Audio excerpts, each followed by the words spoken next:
Hello friends, welcome to my channel. आज हम बनाने जा रहे हैं बहुत ही हेल्दी से और रिफ्रेशिंग से दूध वाले शरबत की रेसिपी। बहुत ही टेस्टी बनता है ये और आसान सी रेसिपी है। तो इस गर्मी के मौसम में इस मज़ेदार से शरबत को आप खुद भी बनाइएगा, अपनी फैमिली को भी दीजिएगा और घर में आने वाले गेस्ट को भी सर्व कीजिएगा। उनको बहुत ज़्यादा रिफ्रेशिंग फील होगा। अब देख लेते हैं इसको बनाने का तरीका।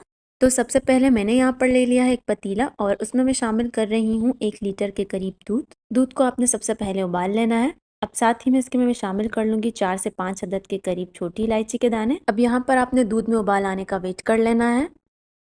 अब यहाँ पर आप देख सकते हैं कि दूध में उबाल आ चुका है, तो आपने इसी तरीके से इसमें चम्मच चलाते रहना है और साथ ही में आपने फ्लेम को भी लो कर लेना है। अब फ्लेम को मैंने यहाँ पर लो कर लिया है, तो इसमें ऐड कर देते हैं चीनी।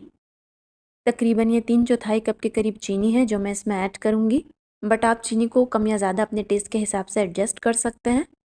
अब आपने इसको अच्छे से मिक्स कर लेना है चम्मच चलाते हुए और कम से कम भी आपने चीनी को दूध के साथ 10 मिनट के लिए लो फ्लेम पर पका लेना है, ताकि दूध जो है वो थोड़ा सा रिड्यूस हो जाए, गाढ़ा हो जाए। तकरीबन 10 मिनट के बाद जब दूध थोड़ा सा गाढ़ा हो जाएगा तो आपने इसमें से इलायची के दाने निकाल लेने हैं। 10 मिनट पका लेने के बाद इनका जायका और खुशबू दूध में अच्छे तरीके से मिक्स हो चुका है, तो अब हमें इसकी ज़रूरत नहीं है।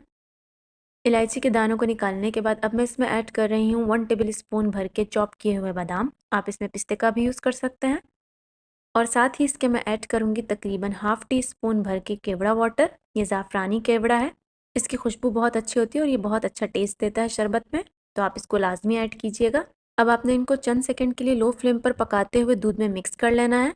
20 से 30 सेकंड के लिए मैंने इनको पकाया होगा, तो अब आपने चूल्हे को बंद कर देना है और इसको अच्छे तरीके से आपने ठंडा कर लेना है। पंखे के नीचे रखकर या फिर किसी परात में पानी डालकर आप इसको जल्दी भी ठंडा कर सकते हैं। तो जब तक ये ठंडा होता है, दूसरी तरफ मैंने ले लिया है 2 टेबल स्पून भर के तुख्मे मलंगा। अब इसमें हम 1 कप के करीब पानी डाल देंगे और पानी डालने के बाद आपने इसको थोड़ा सा चम्मच की मदद से मिक्स कर लेना है और कम से कम भी 10 से 15 मिनट के लिए आपने इसको ऐसे ही भीगे रहने देना है, ताकि अच्छे से फूल जाए।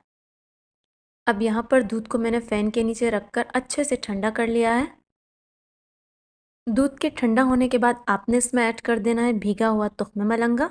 ध्यान रखिएगा कि आप इसको गर्म दूध में ऐड नहीं कीजिएगा।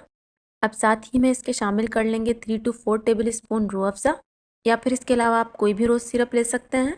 प्लीज़ किसी रेड फूड कलर का यूज़ मत कीजिएगा, वो सेहत के लिए भी अच्छे नहीं होते हैं और शरबत का टेस्ट भी ख़राब करते हैं। तो कोशिश किया करें कि जितना हो सके अपने खानों में हेल्दी चीज़ों को ही यूज़ किया करें।